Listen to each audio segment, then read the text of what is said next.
Acá. Vamos ver, hermanos, o versículo 12 em adelante. Capítulo 20, versículo 12. 21, perdão. 21. Habla de la purificación del templo. Esse está em Marcos 11 e também em Lucas 19. Mateus 21, 12.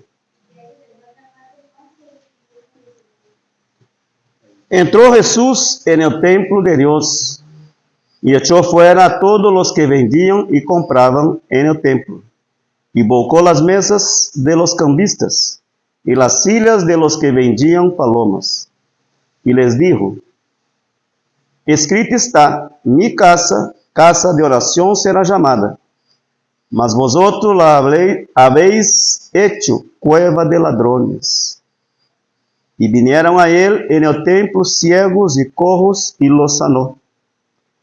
Pero los principales sacerdotes y los escribas, viendo las maravillas que hacía, y a los muchachos aclamando en el templo, diciendo: Hosana al hijo de David, se indignaron y le dijeron: ¿oyes lo que estos dicen?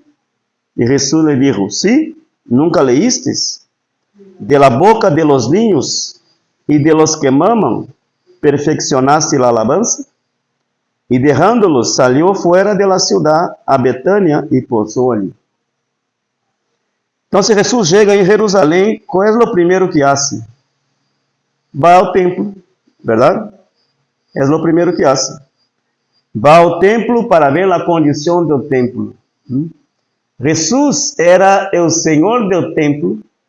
Por lo menos debía ser, porque el templo fue levantado para hablar de las cosas de Dios, ¿verdad? Hablar del Mesías, hablar de Dios, hablar del Señor.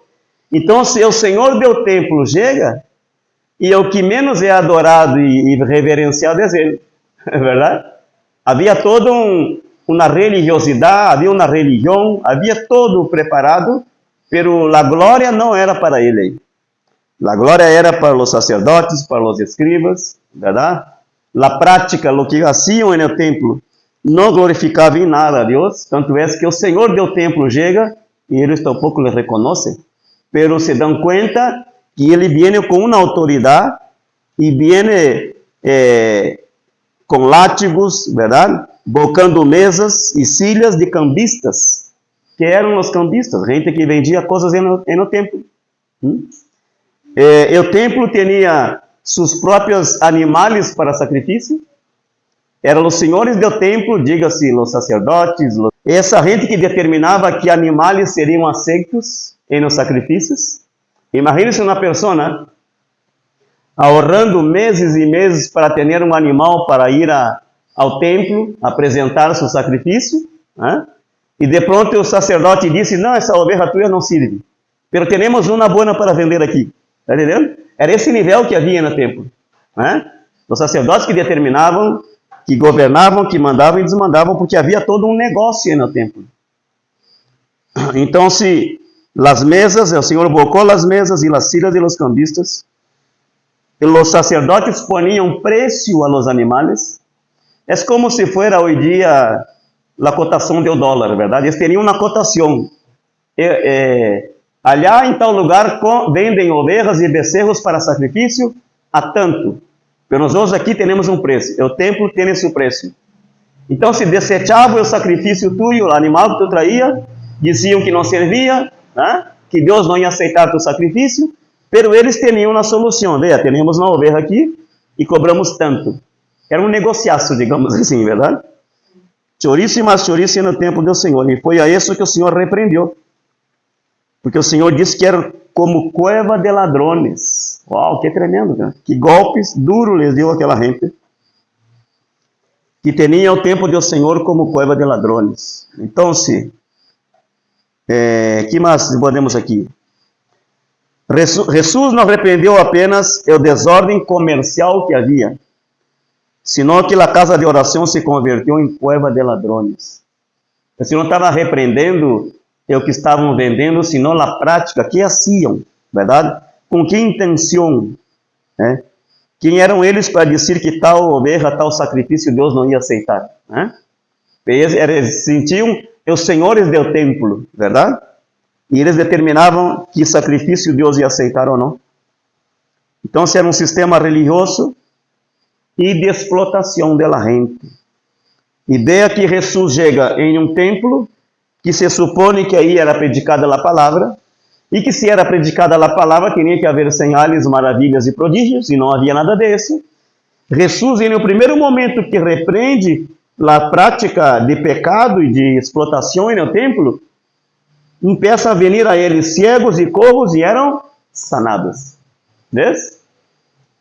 Então, se a rebelião desses homens, sacerdotes e todos, em primeiro lugar, é saber que quando Jesus chegou, eles estavam perdendo a oportunidade de seu negócio, era um negociaço para eles. Administrar o templo era pura plata, dinheiro, certo? E que mais? Também se deram conta que Jesus chegava com outro nível de autoridade. Com outro nível de autoridade, verdade? Qual autoridade? Sobre enfermidades, sobre demônios, sobre espíritos malignos. Repreendia a enfermidade, a pessoa era sanada, verdade? Então, se de verdade que eles se sentiram afetados pela presença de Jesus. E diz que se indignaram com ele. Né? Porque também a gente lhe alabava e dizia Osana. Então, se todo isso provocou essa revolta no coração deles. Quando nós outros irmãos, como havia dito, quando Judas vendeu Jesus, por que Judas vendeu Jesus? Será que era somente porque lhe gostava da plata? Verdade? Ou porque era desonesto, porque amava o dinheiro? Não. A intenção de Judas possivelmente haja sido provocar a Jesus a que se manifestara como eles esperavam que se manifestasse. Como esperavam eles? Qual é a expectativa deles com Jesus?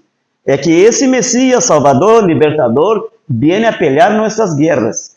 Pero hemos visto humilhação, hemos sofrido opressão do inimigo, romanos, e esse nosso líder não hace nada. Então, se entregá-lo, verdade, traicioná-lo e entregá-lo aos inimigos, era uma forma de vergonha. Na hora Jesus, delante de Pilatos, delante de Herodes, terá que mostrar o que vino, verdade que sim? E Jesus, em nenhum momento, se deixou levar por isso. Né? Tamanha foi a indignação deles, verdade? E Judas não entregou Jesus solamente por la plata. Era uma forma de provocar a que Jesus se manifestara. Jesus se mostrara esse general que eles esperavam. Pero não saiu bem a coisa, é verdade que sim? Não saiu. Porque Jesus não se manifestou, não peleou as guerras que eles esperavam, entrou um remordimento no coração dele, devolveu a plata e se quitou a vida. Porque tampouco creia que ia entregar a Jesus como que para matá-lo, porque supostamente quando os homens lhe convenceram a entregar Jesus por plata, não é que, Judas, nos entrega esse líder e nós vamos a matar. Não era essa promessa que deram a ele. Então, seguramente entrou um remordimento quando se deu conta que os sacerdotes e os romanos o que queriam era realmente matar a Jesus. Doble arrependimento tuvo esse homem, ou pelo menos doble remordimento, ok?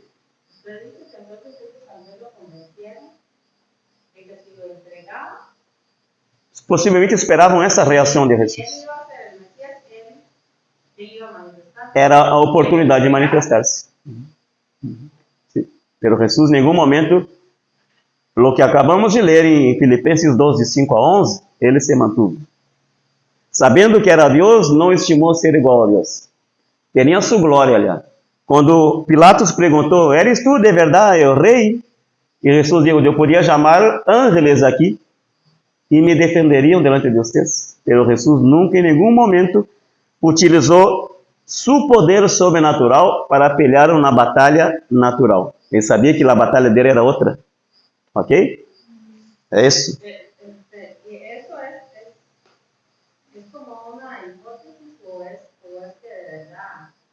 Hay algo que lo confirme, que digamos que los maestros de la ley lo engañaron. A Bíblia disse que eles tiveram envidia de Jesus. Então, se havia todo um sinfim de sentimentos em meio ao coração desses homens, a envidia, o sentimento de haver perdido um negociaço, Entende? Jesus vino a desplaçar esses homens que estavam estabelecidos em uma religião que não dava solução aos problemas da humanidade. Aí estava a religião, aí estava o templo, aí estavam os sacrifícios, tudo estava aí. Todo era perfeito aos olhos deles. Hã? Ah, sim, isso seguramente que sim. Porque eu entendo claramente que em nenhum momento disseram, nos entrega Jesus que lo vamos a matar aí na Páscoa. Não? Tanto é que o que estava predestinado a morrer era Barrabás e não Jesus. Sim ou não? Era normal, a Bíblia diz que era normal e na Páscoa sempre entregavam, Roma liberava 2 pessoas que haviam sido condenadas. Verdade que sim? Liberava um, pelo menos. Haviam 2 condenados. E Pilatos perguntou, que querem que eu liberte nesse dia? E disseram, a Barrabás ou esse aí? E disseram, liberta a Barrabás, a este, crucifica-o. Em nenhum momento Judas sabia que iam matar Jesus. Não era essa a intenção, não era esse pensamento seguramente na mente dele. Era ganhar-se uma platita, verdade? Depois que seguramente ele pegavam a Jesus e o liberavam. Pero não, foram um pouco mais allá. Porque era propósito de Deus, porque estava escrito, estava estabelecido. Entende? Que ele seria entregado em la mano de los suyos, verdade? Os romanos apenas cumpriram algo que estava estabelecido. Pelos que mataram a Jesus foram os judíos. Foram os suyos, verdade? Su mesmo pueblo. Os romanos apenas cumpriram uma lei que estava aí. Amém? Sí, sí. Sé que me sale de lo que estamos hablando, pero si tú no te hubieras suicidado, Eu penso que se ele não se tivesse suicidado, o Jesus hubiera perdonado ele. Pero o remordimento dele foi muito grande, o peso na consciência. E vamos entender uma coisa também, verdade? Que quando Jesus está na mesa da cena, verdade?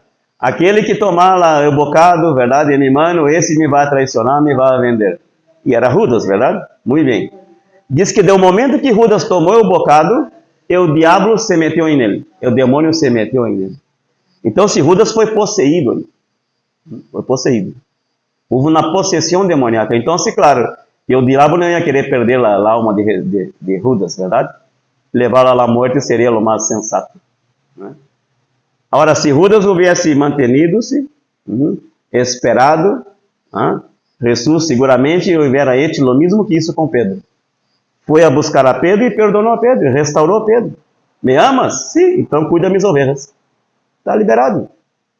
Judas hubiera passado pelo mesmo perdão, porque em la cruz o Senhor perdonou todos os pecados da humanidade.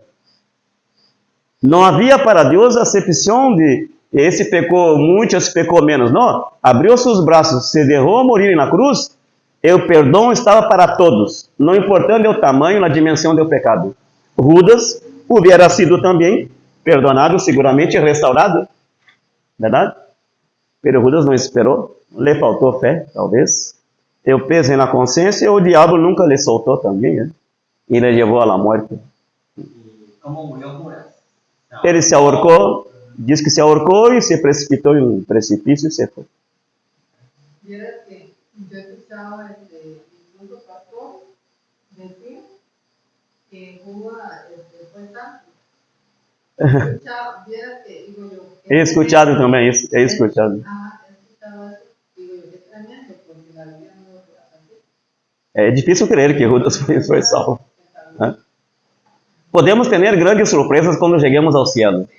Pero creer que Judas foi salvo é forçar um pouquinho a misericórdia. Tampoco que si luego de Juan está cielo de tierra, o sea, simplemente fue utilizado por Satanás. Y esto es muy interesante, como usted lo estaba hablando. Nunca lo había visto desde ese punto de vista. O sea, simplemente pensé que Judas era malísimo y odiaba a Cristo y fue y lo vendió. No que fuera, que hubieran hablado con él y le hubieran hecho como una propuesta. E seguramente le enganaram. A ele gostava da plata, por supuesto, verdade?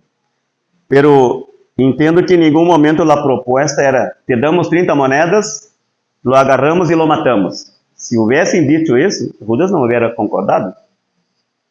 É que lo enganaram. Era arrestá-lo para hacerle pergunta, sei lá, para falar coisas, verdade? Pero não para matá-lo. Y basarse uno que fue engañado en eso, en que él después se suicidó, Por qué? porque remordimiento. Porque ya vio que el kilo iba a matar. Sí, exatamente. Eso es. Qué interesante. Yo digo, aquí es diferente. Eso Desde es. ese ángulo, es verlo desde otro ángulo. Sí. No, entonces siempre lo hago. Si yo hubiera sido uno de los discípulos, agarro una antes que lo traicione y lo agarro. Ay, ay, ay, está Pero bueno. es que cuando ustedes vayan al Señor, sepan que está haciendo lo mismo. Eso sí. Nada más usted tiene la oportunidad de arrepentirse y luego No, pero yo lo agarro, que luego me perdone, pero lo agarro. Judas tuvo a oportunidade, é que não buscou o caminho da humilhação e do arrependimento. O que houve foi remordimento, verdade? Remordimento é diferente de arrependimento, é muito diferente. Devolveu a plata porque houve remordimento, peso na consciência. Estava escrito que ia traicionar, sim, sim, claro. Sim. Pero, hermanos, eu penso numa coisa assim, há uma linha de pensamento, né? Igrejas têm linhas de pensamento diferentes, que creem em la predestinação. Já he hablado alguma coisa sobre isso. Que há pessoas predestinadas, né? Alguns predestinados a serem salvos e outros predestinados a serem condenados. Como que se Deus criou duas castas de ser humano, um para ser a miséria deste mundo, ser crucificado, e outro para ser salvo e ter misericórdia. Não penso que Deus isso assim. Ora, sobre Judas estava escrito, el hijo de perdição, verdade? Que ia traicionar, que ia vender por 30 moedas. Tudo está em Isaías, tudo está escrito aí. Muito bem. Agora, há uma coisa que nós hoje conservamos que é livre-arbítrio. Pode que haja sido escrito, predestinado, preparado, pero eu decido se vou cair em isso ou não. Verdade? Eu posso, por exemplo, vir de um transpondo familiar de pecado, de guarda, de adultério, de um montão de coisas. Eu decido se vou caminhar por esse caminho ou vou endereçar-me por outro lado. Verdade? São decisões personais. Judas já havia a predisposição, porque em ele havia um coração que ele echava a mano da bolsa, já roubava dinheiro das ofrendas. Está entendendo? Já havia uma predisposição para o pecado. Então, se que o diabo encontrou espaço para meter-se nele, que já havia brechas. O diabo não agarrou Pedro, não agarrou Mateus, não agarrou Judas, por quê? Era porque eu tinha a plata? Não, é porque tinha amor ao dinheiro. Já havia brechas nele. E por aí se meteu o diabo. Ok? Então, se já havia uma predisposição para ser o que tinha que ser. E o diabo apenas aproveitou ele, porque é ele que estava aí, e é ele que era o mais perdido, né? Que andava com Jesus, mas nunca se mantuvo firme no caminho do Senhor, nunca pensou claramente em o reino do que o Senhor predicava. Era enviado com os 12, quando o Senhor enviava de 12 em 12, aí estava Judas. Orava por enfermo, seguramente muita gente foi sanado por ele, né? Porque ele andava no ministério com Jesus. Ele viveu todas as experiências que os demais viveram.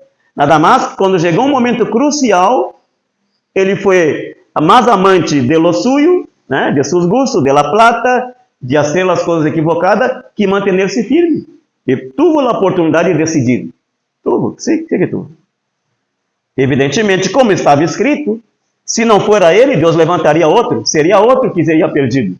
De qualquer maneira, Jesus tinha que ser entregado. Isso estava claro, estava escrito. Verdade, assim? Pero eu, em minha mente, em forma de pensar, penso sinceramente que Judas pudo haver dito não. Pudo haver se negado a ser o que estava escrito aí. Nós hoje temos a possibilidade, irmão, de decidir o que vamos fazer de nossa vida. Não podemos dizer, que nasci em um lugar tal assim. É porque meu papai e minha mamãe eram assim. É porque minha família. Não. Tu tens como tomar tua decisão. Judas pudo tomar decisões, ok? Pero não lo hizo, simplesmente se deixou levar. E evidentemente que o diabo se meteu porque o coração dele já havia disposição para isto. Una pregunta, las 30 monedas en ese tiempo era un montón de plata o era algo por Nem era grande plata, não era muito dinheiro não. Nem era muito dinheiro. Yes? Não era por a grande fortuna que ele recebeu. Não, é que o coração dele era malo, o coração dele era totalmente perdido. Entende? Aunque tenía amor por la plata, porque dice la Biblia que le metía mano en la plata, sustraía dinero de las ofrendas, imagínense, del ministerio de Jesús. Le robaba a Jesús, ¿qué le parece? ¿Ah? ¿Será que hoy le robamos al Señor también o no? ¿O solo Judas robaba? ¿Aló? ¿Será que nosotros lo robamos también? Ah, no podemos juzgar a Judas, ¿verdad?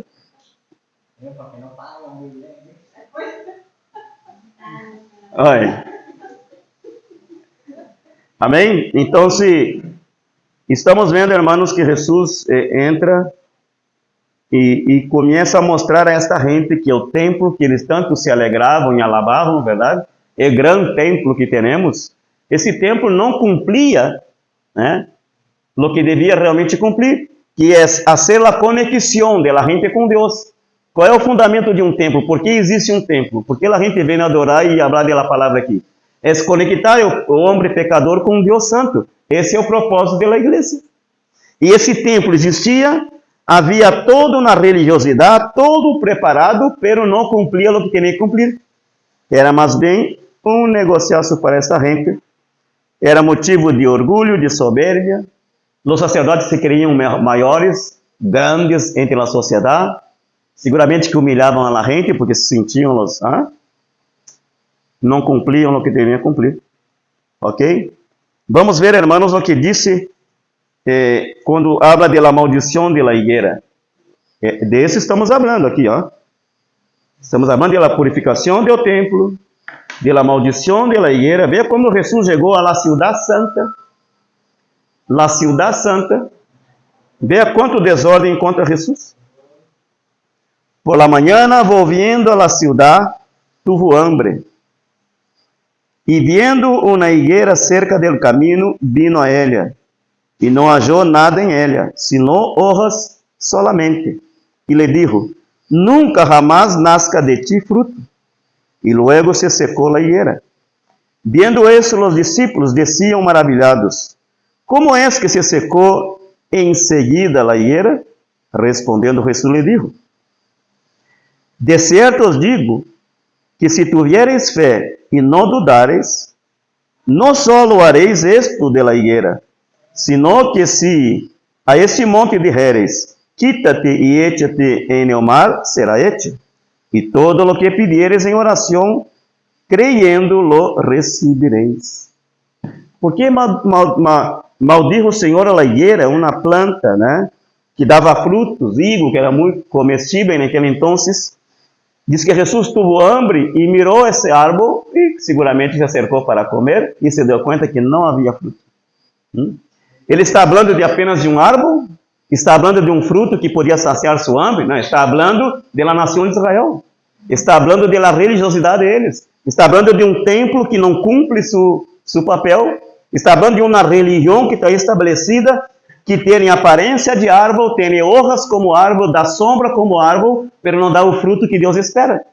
E qual é o fruto que Deus espera? Frutos de arrependimento. Esse era o fruto que o Senhor esperava. Então se disse ele, nunca jamás nazca de ti fruto. Estamos falando que a higuera simboliza também não apenas a nação de Israel, mas significa também a lei. Que a lei não dava o fruto que o Senhor esperava. Amém? Glória a Deus.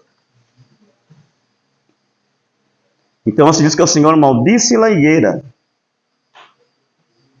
Havia aparência, havia honras, havia uma aparência de espiritualidade em Jerusalém, uma aparência de espiritualidade. De ano a ano subiam a Jerusalém para apresentar sacrifícios, participavam das festas de los tabernáculos, festas de la primícia, todo tipo de festa. A religião funcionava perfeitamente, todo funcionava.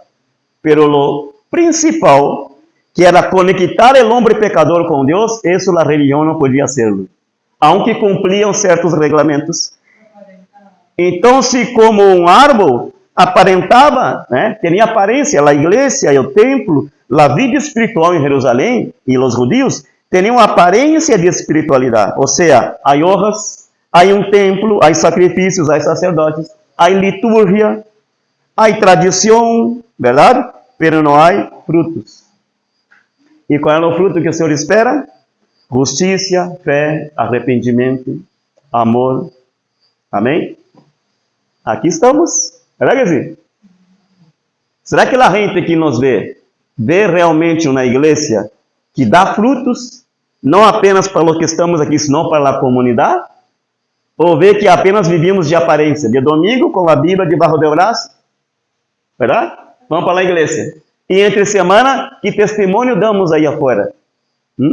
Que frutos realmente? Se alguém tem hambre de Deus e vem a nós outros, que teremos nós outros para alimentar essa pessoa? Será que não temos apenas o que está aqui, ó, aparência de espiritualidade, como honras, tem templo, tem sacrifício, tem sacerdote, todo está preparado. Aqui todo está preparado, verdade que sim? Sim ou não? Pero a gente se alimenta de lo que temos nós outros, sim ou não? Então, se a maldição da higuera é um anúncio que o Senhor está fazendo, amém?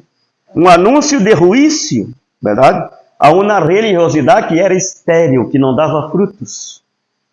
Ok, irmãos? La higuera, perdón, digamos, follaje y la hoja, no lo sé, yo realmente entiendo de que las hojas pueden representar como dones, pero no tienen frutos. Entonces, de nada sirve tener dones, pero los frutos son totalmente diferentes. Sim. No hay frutos. Deus busca os frutos. É o que estamos dizendo aqui. Havia honras. O que são as honras? Pode ser o templo, pode ser os sacrifícios, né? Pode ser os dones, né? Pode ser a aparência de religiosidade, a liturgia, verdade? As alabanças, a música, tudo funciona, é uma igreja. E o fruto que Deus está buscando, qual é? Justiça, amor, integridade, santidade, arrependimento, reconhecimento que Jesus é a máxima autoridade da igreja e não é o homem. E há um sinfim de outros frutos que Deus busca em nós outros. Quando alguém tem necessidade, tem que ver em nós outros frutos. Frutos, não apenas aparência. Não apenas a aparência exterior, em o vestir, em o falar, senão de dentro. Amém? Tem que haver algo em nós outros que alimente as nações, que alimente a gente que tem hambre. Amém, igreja? Dice, vamos ver, versículo, vamos ver Mateus, Marcos, vamos ver Marcos. Vamos a Marcos 11, depois regressamos a Mateus.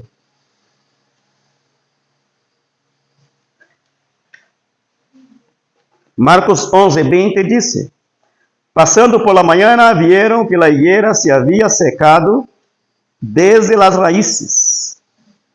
¿Verdad? Jesus está falando, né, de algo muito profundo. Então Pedro, acordando-se, lhe dijo: Maestro, mira, la higuera que maldijiste se ha secado. Respondendo Jesus, lhe dijo: tened fé em Deus. Não é isso que eu quero ler. Vamos ver aqui. Vamos ver. Ah, sim. É versículo 14, irmão. É 11, 14. Dice entonces Jesús dijo a la higuera: nunca jamás coma nadie fruto de ti. Ok? Havia frutos? Sim. Possivelmente havia fruto de soberba, de orgulho, de altaneria. Não o que Deus esperava. Verdade? Era um árvore muito bonito, aparência de quem tem fruto, mas não havia fruto. Diz que o Senhor lá mirou, tinha aparência. Verdade? Mas quando se acercou, não há fruto, só hojas. Só hacía sombra, verdade? Tinha todo aparência, como dizendo o Senhor, vossa espiritualidade é de solamente aparência. Miro a vocês e não vejo frutos. Eu tenho hambre, vou ao árvore, e o árvore só tem hojas e aparência de árvore, mas não tem fruto. Amém? A sociedade anda buscando gente que tenha frutos de parte de Deus para alimentar-se. A gente necessitada aí fora, que nos mira nós outros todo domingo aqui alabando ao Senhor e diz: e esses aí, que passa? Nos tiram pedra, nos humilham e disse um montão de coisas. Mas quando há necessidade, onde eles vão buscar conselho? Onde é? Há um irmanito cristiano, há a irmanita que ora, sim ou não? Então, o que temos que dar a essa gente? De verdade, fruto e não aparência. Y la nación de Israel, como la cuestión de la religiosidad era pura apariencia. Amén. No eran los frutos que el Señor esperaba. Entonces dice el Señor, nunca jamás nazca de ti fruto. Ok? Seguimos. 21, vamos a ver. Versículo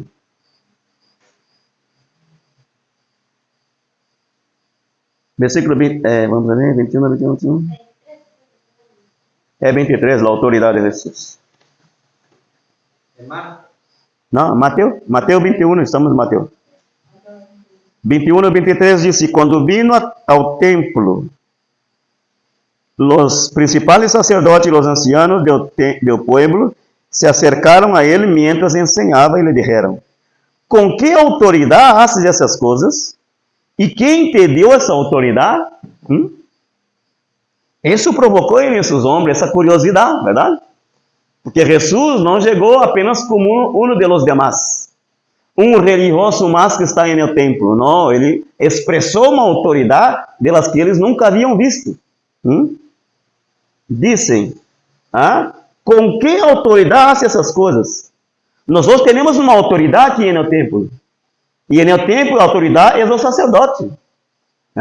É todo o corpo eclesiástico da igreja que tem o governo aqui. E tu chega aqui dando ordem, desbancando as mesas, fazendo confusão. O que é isso? Com que autoridades haces isto?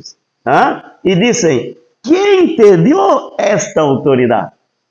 Então, se eles estão contestando a autoridade de Jesus, pero a la mesma vez reconhecendo que havia uma autoridade. A autoridade é esta de la que eles jamais tiveram consciência e poder para manifestar-se em ele. Porque Jesus sanava enfermos, repreendia demônios, verdade? Jesus tinha autoridade sobre a natureza, nada de isso tinham eles. A religião deles não dava nenhuma autoridade espiritual, nenhuma. Tinham aparência apenas, falavam da palavra de Deus, pero a palavra de Deus em eles não produzia absolutamente nada. Me entendem, irmãos? Que tremendo, que forte, verdade que sim?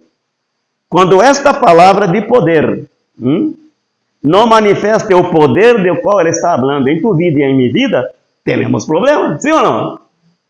Porque a palavra tem poder. E por que não manifesta? Então, o problema não é a palavra, somos nós outros. Eles teriam a lei, teriam a Torá, teriam os profetas, teriam os salmos, teriam tudo. A palavra estava aí. Eles preferiam viver uma religiosidade, uma aparência de espiritualidade. Preferiam seguir apresentando sacrifícios, fazendo suas coisas religiosas, sem necessariamente someter-se à palavra. Ok? Diziam que a tradição para eles teria mais poder e autoridade que a mesma palavra, que a mesma lei. O que lhe parece? Peleavam com Jesus, verdade? Não, nós outros temos nossa tradição. Os discípulos não lavam as mãos. Está entendendo? Para eles o mais importante era manter uma aparência. Então se disse, com que autoridades? Quem te deu essa autoridade? Respondendo, Jesus lhe disse, eu também os harei uma pergunta. A Deus, Jesus lhe gostava dessa coisa, sabe? Que tremendo, era bastante irônico o Senhor. E se me contestais, também eu os direi com que autoridade hago essas coisas.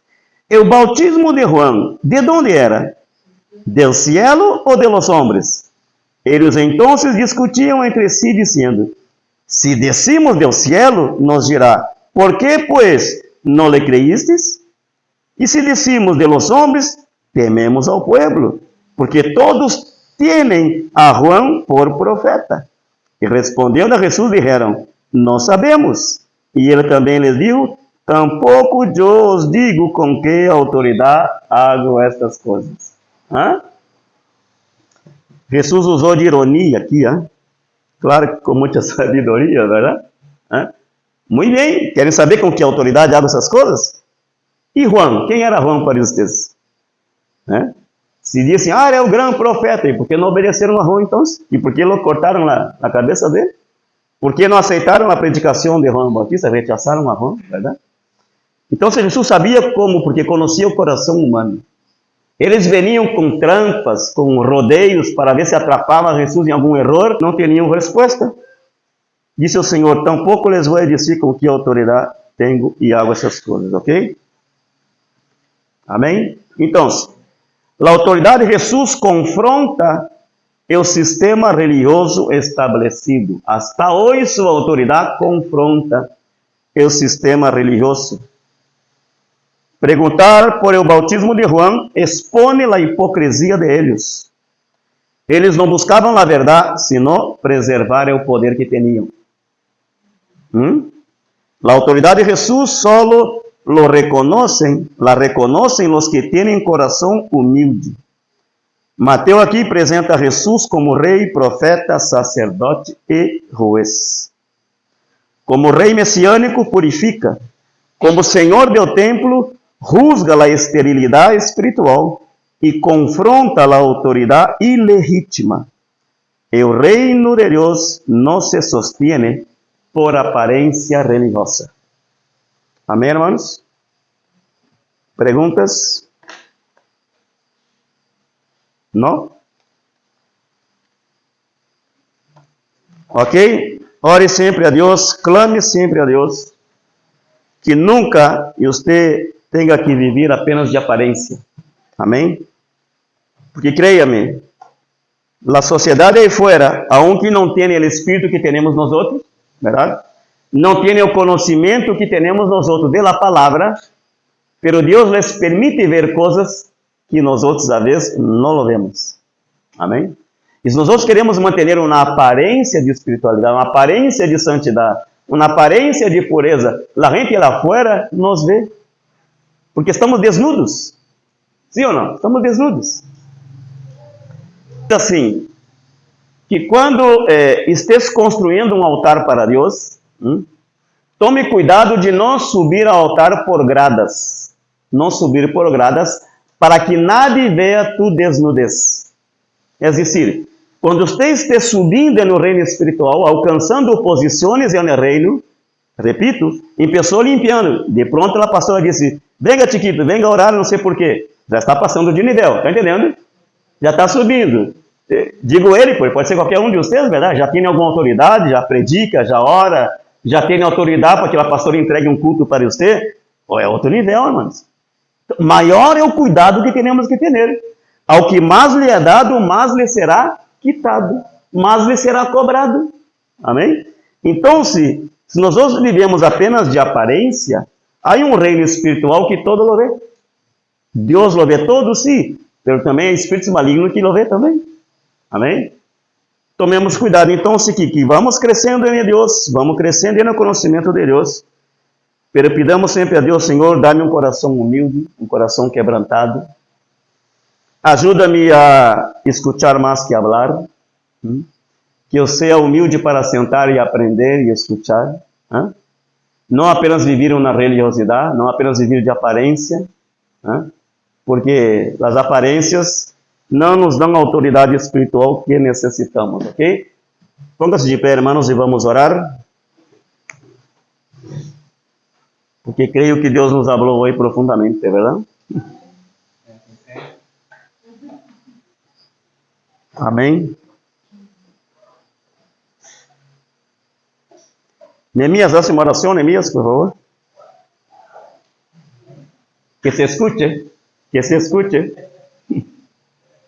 Señor Dios y Padre, gracias te damos en esta tarde, en esta oportunidad, Dios, de haber aprendido, Dios, acerca de tu palabra, de los planes, propósitos y proyectos que tú tienes para con tu pueblo. Gracias por estas enseñanzas, Señor Dios, que nos abren el entendimiento para comprender las sanas escrituras, para guiarnos, para mostrar el camino que debemos seguir. En este día te agradecemos a ti, Dios, por la oportunidad de estar aquí congregados, Señor, aunque a veces los ánimos quieren fallar, pero renueva tus ánimos, Señor, para seguir día a día creciendo en tu propósito y en tu perfecta voluntad, Señor. Así que como de nosotros, como el hermano Pedro, siga creciendo ese ánimo, Señor Dios, para traer día a día esa enseñanza fresca y nueva, que nos permite, Señor, ir conociendo más y más de ti, Señor. Bendices este culto, bendices esta esta obra, los meses que faltan, Señor, bendícelos, que sean de gran bendición para cada uno de nosotros, que sea de alimentos sólidos, que nos fortalezca, que nos haga crecer, que nos haga caminar sin tener fallas o tener dudas o tener, Dios mío, cosas que nos hagan fluctuar en el caminar, sino que crezcamos firmes, sólidos y que demos frutos, Señor, frutos dignos, como dice tu palabra. En esta hora te agradecemos, Dios Padre, Dios Hijo y Dios Espíritu Santo. Amén. Glória a Deus. Amém.